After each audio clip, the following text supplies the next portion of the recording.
সমুদ্র সৈকতের মাঝখানে একটি অল্প একটু পানির ভিতরে সামুদ্রিক একটা মাছ, খুবই চমৎকার মনোরম একটি দৃশ্য। মাছটি সাঁতার কাটতেছে, মনে হচ্ছে একটি লাইভ অ্যাকোরিয়াম। খুবই চমৎকার একটি দৃশ্য।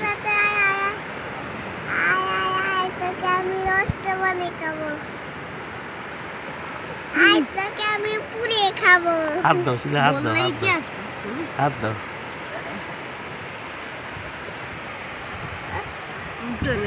দাঁড়া দাঁড়া দাঁড়া বাবা, দাঁড়া দাঁড়া দাঁড়া দাঁড়া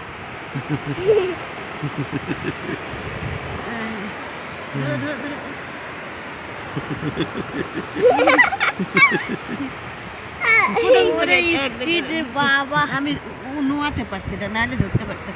সরো সরো, তুমি সরো বাবা। মাছের বাচ্চা মাছের এত